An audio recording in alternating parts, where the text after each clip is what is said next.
Today I'd like to introduce you to Tsherin Sherpa, who is back in the Bay Area after relocating to Kathmandu last year. Tsherin was born in Nepal in 1968 and learned thangka painting from his father, the master thangka painting artist Ergin Dorje. He also studied computer science at Taiwan, and he's combined these two areas of his training in several of his works that you'll see in the exhibition. His works have been featured in numerous exhibitions across the globe, including the 8th Asia Pacific Triennale of Contemporary Art in Brisbane in 2015, the Scorching Sun of Tibet exhibition at the Songzhuang Arts Center in 2015, and the Traditions Transformed exhibition at the Rubin Museum. Currently, in addition to this exhibition, Tsherin has an installation at the Rubin Museum, and his fourth solo exhibition just opened at Rossi and Rossi in London. So we feel very privileged to have Tsherin here today to help us introduce everyone to his works as part of supporting this first major exhibition of contemporary Tibetan art in the Bay Area. Ladies and gentlemen, please join me in welcoming Tsherin Sherpa.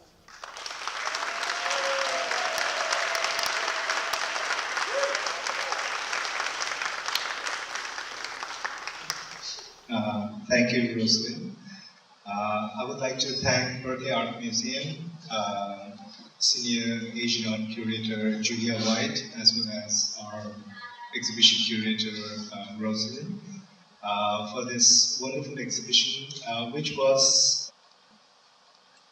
We were hoping that we would be able to showcase some of these works in a museum context so that people can enjoy these works. And it seems like it has happened for the first time here at Berkeley Art Museum, and we deeply appreciate that.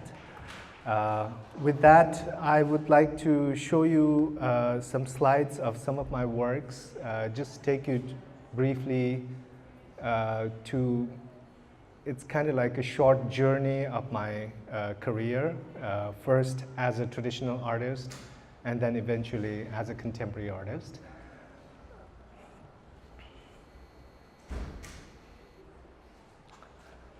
So this is a sample of one of the traditional art that I did, I think back in 2006, 7. So I was trained as a traditional artist at the age of 13 by my father. This type of tradition is called thangka painting, and which is actually depicting religious icons. And this type of tradition is actually passed down from father to son, or like basically following generations. So when I was 13, I actually studied the technique and symbolism, etc., from my father on this particular type of painting. And after coming to Bay Area, relocating here back in '98, I worked for a number of Buddhist centers around here, as well as I was also teaching this type of tradition to a number of friends who are among the audience here today. And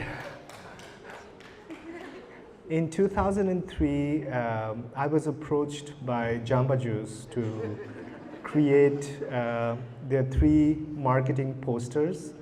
And actually that sort of like changed how I looked at the traditional art. And I started thinking about something outside the tradition. And so this was kind of like somewhat the first work of contemporary subject matter that I started painting after the traditional works. And this is sometime around 2004, 5, something like that.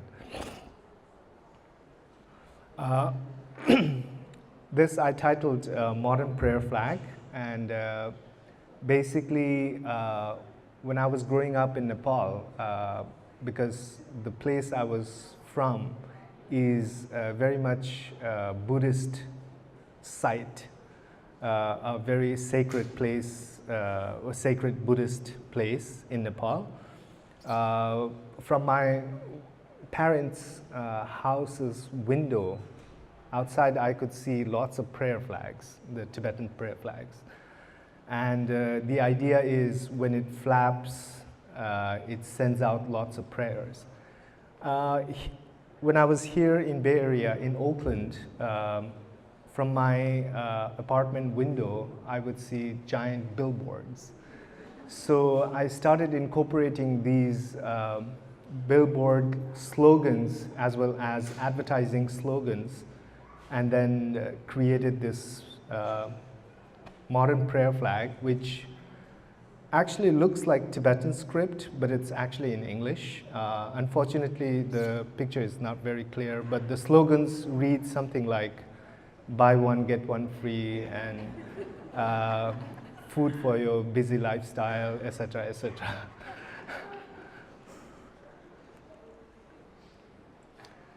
And eventually, I was also contemplating on my own practice. Before, when I was painting traditional works, I guess the idea was to internalize the Buddhist teachings and then to feel, basically you're supposed to have detachment towards the images, etc. But when I was painting traditional works, I guess I was constantly thinking about completing the work and trying to sell it so that I can survive. So the function was very different than its purpose. So for me, the traditional works were becoming more like a commodity rather than object of veneration. So it's kind of like a critique to my own practice. So Buddha head with a stock chart.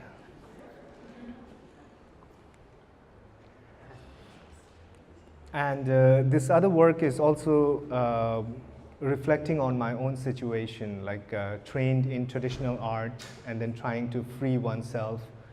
And the title of the work is Preservation Project.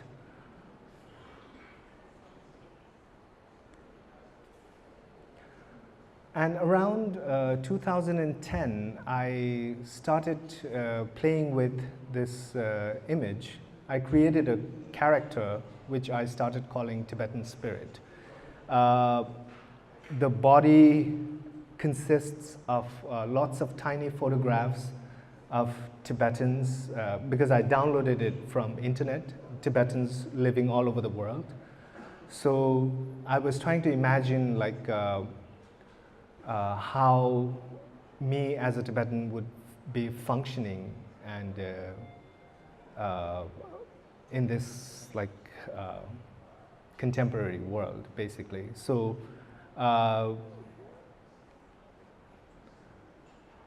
then this work,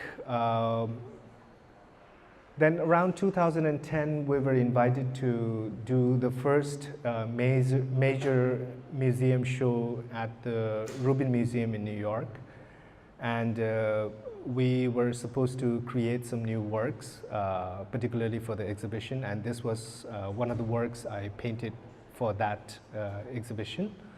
And it was my experience of being in New York after 9/11 and sort of a little bit gloomy experience. And on the airplane back from New York to San Francisco, I was constantly thinking about it, and I started roughly sketching what I wanted to paint, and this is what came about. And this is titled Two Spirits. So what I wanted to show here is there are several themes of work simultaneously I was creating. Something with the Tibetan spirit character, as well as my practice as a traditional thangka painter earlier. And if you notice, like many of these works are very much inspired by the traditional technique. And I felt it was very important for me to, it was kind of like my vocabulary, which I wanted to use to actually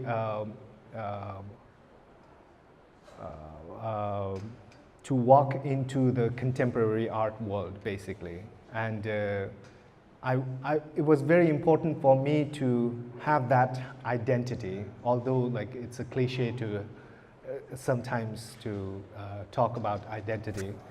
But for me, it became very important to come to this vast contemporary art world with this identity to negotiate and have this conversation. So this is again the same Tibetan spirit juxtaposed with lots of like pop culture and everything that we see around. And I'm sort of like reimagining how, because I just want to give you a background about Tibetan spirit. In traditional belief system, we have like spirit of the mountain, spirit of the valley, spirit of certain things. So to me, that spirit actually is a collective mental phenomena. And if this spirit were to travel around the globe just like myself, how would he or she function in this contemporary world was my imagination, basically. This particular work is inspired by the pop song, Gangnam Style.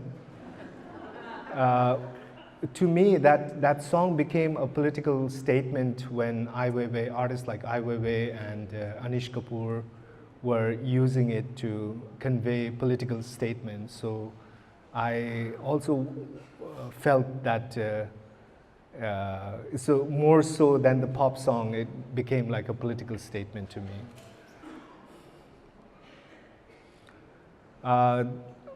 Again, you will see I was also experimenting some figures. These body of works were created for a show in Hong Kong in 2013 called The Golden Child, Black Clouds. So I started painting a number of portraits of Tibetan children. And this is another experiment I was working on simultaneously. In 2010, a number of Tibetan artists, I think 6 of us, were commissioned by a foundation to do 108 paintings each. So what I did was I actually wanted to recreate some of the older works from 14th, 15th century in a contemporary context. So each of the square is about 20 by 20 inches. So it's a huge body of work. And it was fragments of an old Tibetan painting from 14th and 15th century. This is another one, the 12 fragments. And this was painted just 2 years ago.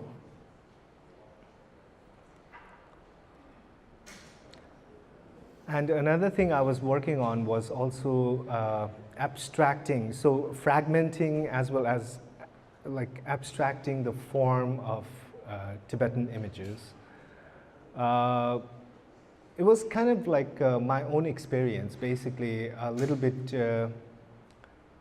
like a melted feeling being here, being actually like traveling around the world and just absorbing everything that is good around me in different parts of the world, as well as retaining some of my own identity. So perhaps like I was thinking in that terms when I was creating these works. So there's this, the first image is the full form of the traditional Tibetan deity, and then it slowly morphs into something very abstract. This work was in 2013. I was invited by the Victoria and Albert Museum in London to look at their collection and to come up with an idea to create a contemporary work. So we went through some of their permanent collection objects, and it took me about 3 days to go through all of these objects, taking photographs, taking notes, and then I created this work in response to what I experienced in their collection. This is titled Victory to the Spirit. In Tibetan tradition, when we climb a high mountain, when we reach the summit, there is a prayer that we send out, which is called Kiki Soso Lhadyalo. So I guess that translates into English as victory to the spirit. So this is another work. So the reason I'm showing all of these different types of work is just to share with you that all types of works that I've been like working on for the last 8 to 10 years. This was titled All Things Considered. And this is a very recent work. Actually, I have I have my friend, a curator friend here from Vienna who's visiting right now. And upon his request, I created this new work for our show next year in Vienna. And this was another, so you will notice that I'm still abstracting all the traditional forms. This is actually limbs and feet and hands and gestures of Tibetan deities put together to create something very abstract. I titled it Muted Expression. And this was a commissioned piece for 8th Asia Pacific Triennale in Brisbane about 3 years ago. In 2016, I had a solo show in Hong Kong and at the gallery. I was in Nepal briefly in the later part of 2015, and it was right after the earthquake. So seeing all the monuments that I had seen when I was growing up were all dilapidated and destructed. So for that particular solo show, I wanted to express myself on what I experienced after being in Nepal after the earthquake. And so I created a body of works basically in relation to earthquake, and this was one of them. Was more of I wanted to probably explore my psychological effect after seeing all of these buildings and people and talking to all of these people who suffered during the earthquake. So after being in Nepal for about 2 months, I came back to California and started sketching and created some of these works. So this is a newer work of the same series of manipulation of the traditional figure. This is actually on view at the Asian Art Museum right now.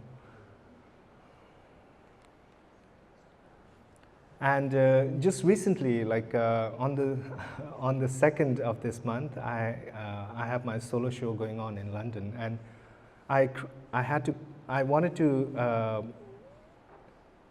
to actually talk about my experience of being in Nepal after 20 years. After being away for 20 years. So we just moved last January to Nepal again, relocated to Nepal. And for this particular exhibition, I wanted to talk about my experiences of being in Nepal again after 20 years. And I'm seeing like lots of young Nepalese as well as like Tibetans, all like going abroad to work as migrant workers. So this particular image was actually of a person I took I basically traveling to the airport, and these are all miniature works. These works are about A4 size, which is 30 by 21 centimeters. This work is also a new one, which is titled Mad Mandu.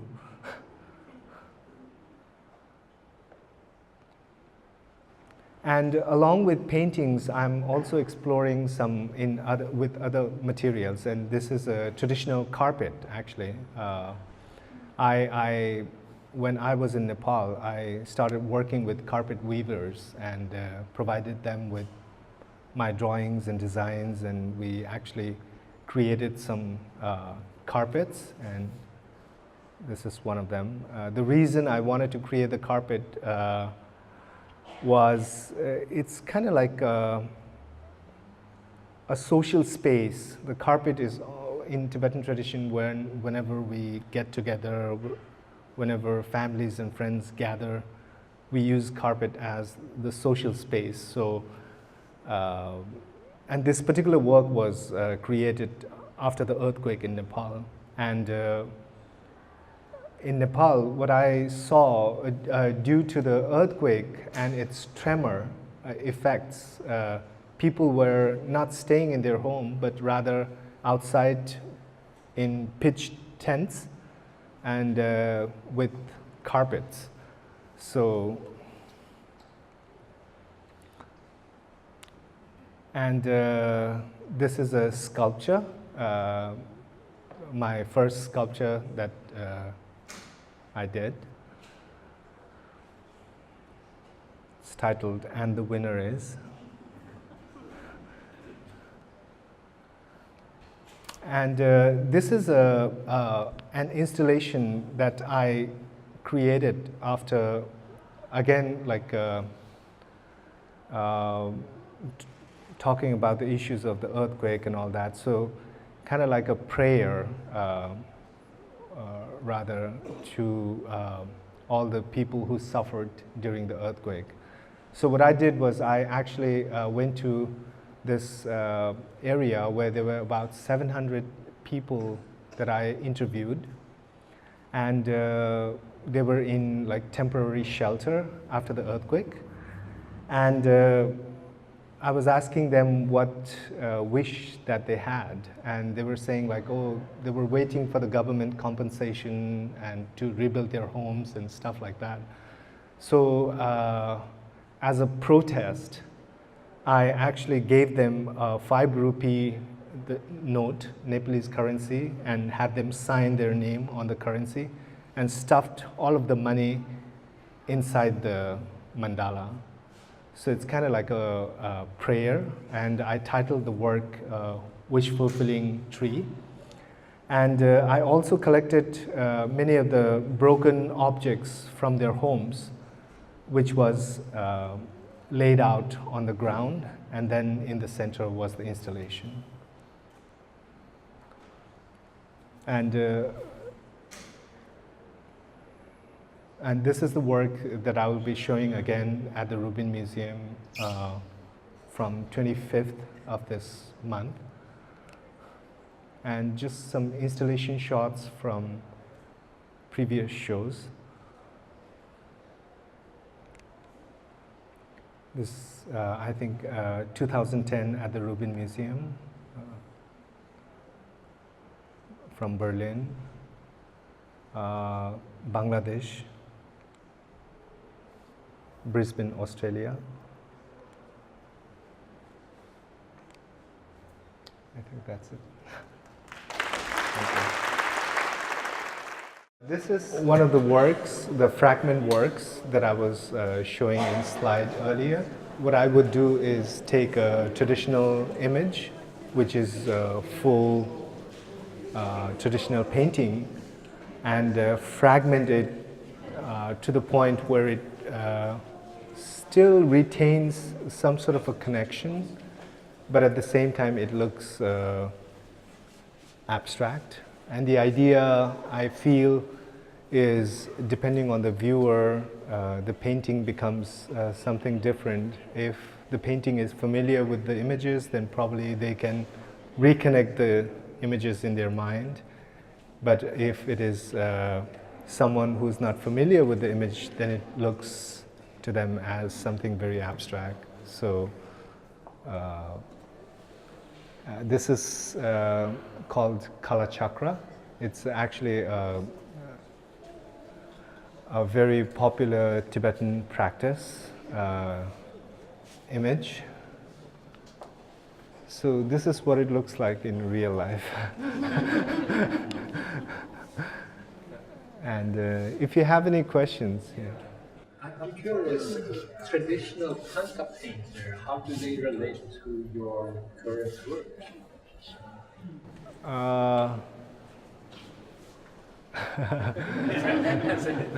Yeah, it's actually, that question has been there always, like since I started my contemporary works, and I think it depends on the reason behind doing it. I don't look at these paintings as religious object. Rather, I take the iconography and abstract it to talk about the contemporary issues rather than the religious issues. And but at the same time, yeah, it's basically recounting my own experiences rather than creating a religious object. Did you use the original colors, or did you also change the colors? Oh, the colors are original colors, maybe a little bit brighter than the original paintings. Yeah. Can we say that this is like a puzzle also a little bit? Yeah, kind of like a puzzle. You took it apart? Yeah. Did it match it somehow? Yeah, It is? I think inside our head. Each head. Yeah, Another puzzle. yeah. No, one of the interesting thing was when I actually started traveling around, what I saw was like, especially the Tibetan families, they would bring their like culture, tradition, language a little bit and try to preserve it in their own small ways. So it's kind of like that to me, kind of like this, each fragment almost represents like a family, maybe, like trying to retain whatever they have in their own way. So, I mean, that's another way to look at it, I guess. Yeah, one more thing. Do you think your current painting is trying to re-establish your identity as a Tibetan? And, the cultural aspect? I think probably more so than renegotiating my identity in the contemporary art scene as a Tibetan. Yeah. So I try to keep the traditional aspect alive, because especially like when I'm invited to other like art shows where there are various different types of arts, I feel it's kind of interesting for me to see reaction of other viewers, how they see these works.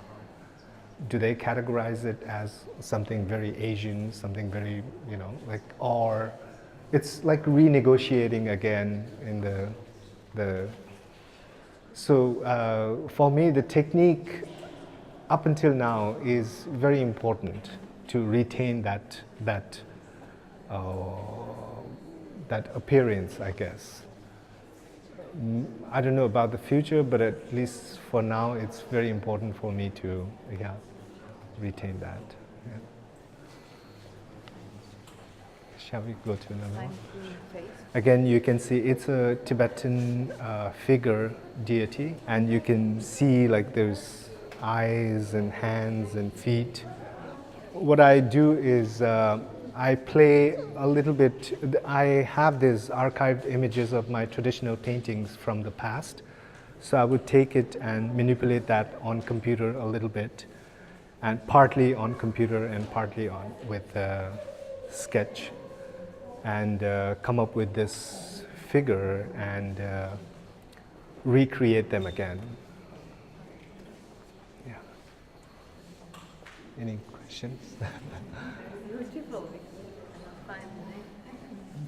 Is there a Tibetan modern art community in Kathmandu, and how does the modern art and the traditional art factions work together again?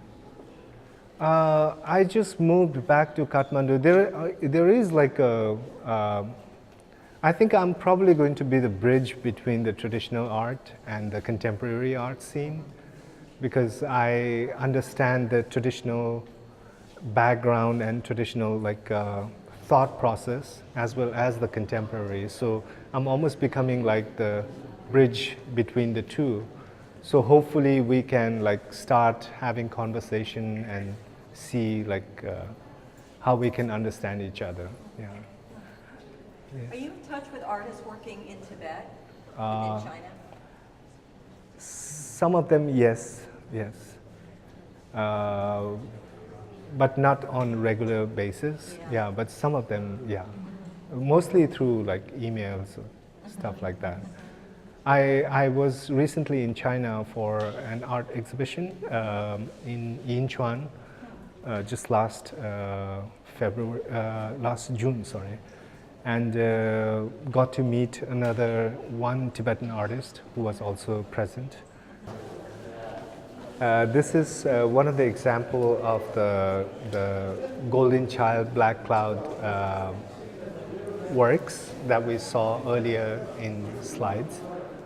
So I think on the actual painting you get to see the gold leaf effect. And one of the reasons I use a lot of gold in my work is gold to me as a material is very interesting, because many of the religious icons have gold on them. Like for example, we can see the traditional Buddha statue, or like either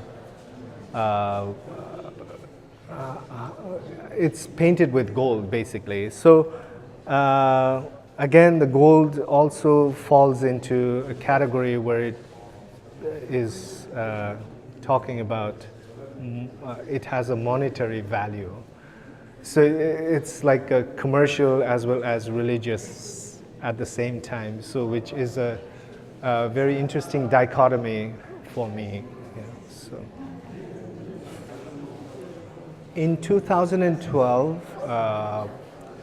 I actually started creating these works that are a religious figure superimposed on top of gas cans, because I think around 2009 and afterwards we started seeing lots of self-immolation in Tibet, where many of the people were self-immolating themselves, and I somehow wanted to create like a prayer for them, those who were like, yeah. So actually this is just a single work, but I also did 49 gas can in different colors, symbolizing the prayer flags, like kind of like a prayer flag, as a prayer for those who died. Yeah. Can you explain the significance of 49? The 49 actually in Tibetan tradition, like there's a belief system where when someone dies for 49 days, the consciousness hasn't taken a rebirth, and